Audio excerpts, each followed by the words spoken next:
Hi, welcome to chapter 1 of The Greatest Secret. That's the book we're reading this season with my Brilliance book group. And if you've not made it to the live group, then I'm going to be sharing these videos every week so that you get some additional insights and reflections to consider as you read along. Or maybe you just want to watch these videos on their own.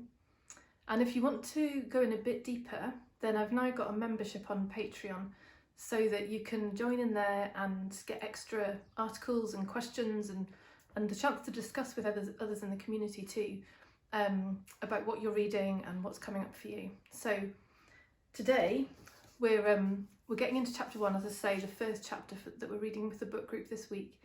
And there was a section that I wanted to highlight which really grabbed my attention, probably what the guy who said it intended. So basically, I'll read this whole section and then we'll chat about it a bit. So Rhonda writes, "Perhaps you're thinking, my life is going swimmingly, so why would I even want to know the greatest secret? To quote the wonderful late Anthony de Mello, SJ, because your life is a mess. You may disagree. I certainly didn't think my life was a mess either, until Anthony de Mello defined exactly what he meant. Do you ever get upset? Ever get stressed? Ever worry? Ever feel anxious, offended, or hurt? Ever feel sad, down in the dumps, or despondent?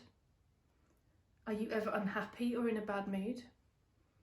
If you experience any of these emotions at any time, then according to Anthony de Mello, your life is a mess." So I'm guessing that you're probably sitting there thinking, well, my life is a mess then. And I mean, who knows? I wonder how intentionally provocative Anthony intended to be with that. Certainly, as I say, grabbed my attention and had me go, oh, and also really resonated. Like when I first started in this conversation a few years back, I went to my coach thinking, well, yeah, sure, there are some things in my life that aren't perfect, like I'd like them to be different, but there's nothing horrendously wrong here. You know, I wasn't sitting in crisis. I wasn't sitting with any kind of mental health concerns or physical health concerns. I didn't have any relationships breaking down. It was just, there's been some problems. Yeah, there's been some stuff that's been tricky, but it didn't look like like my life was a mess anyway. And then as I got into the conversation, I realised, oh my goodness, look at all these places where I've been clinging to ideas of how I need things to be and resisting things when they're not going how I think they should. And look at all the suffering that creates in me. And it's nothing to do with out there. Like when we realise that all the suffering is a creation of the mind and nothing to do with the actual world and what's happening, then it's just huge, because then we stop battling with ourselves. When we come to see that, the intelligence that we are just goes, well, that's crazy. Why would we do that? Why would we keep hurting ourselves by going through these stories and by doing this clinging and resisting with the mind when we don't need to? When actually, in fact, what we start to see is that in the absence of all that clinging and resisting, suffering stops, sometimes disappears completely, but at the very least gets less, because we realise where the pain is coming from, and we realise that it's not actually coming from the world, it's all a creation of the mind.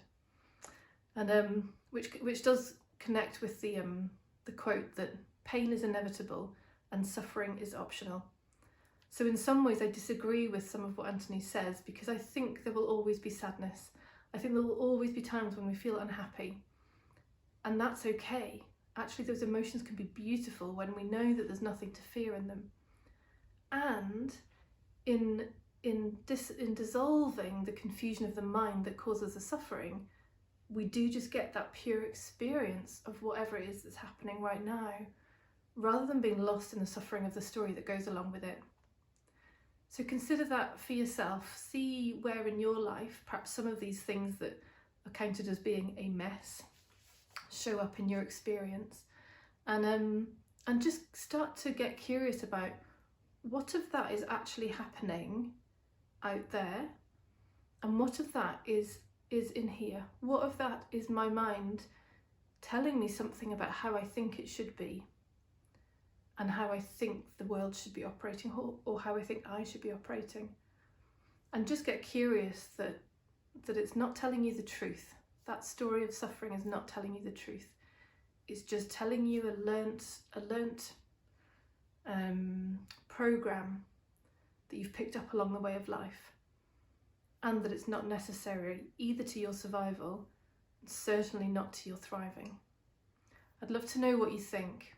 Do share in the comments, and as I say, if you'd like to join as a member in the community, that would be amazing.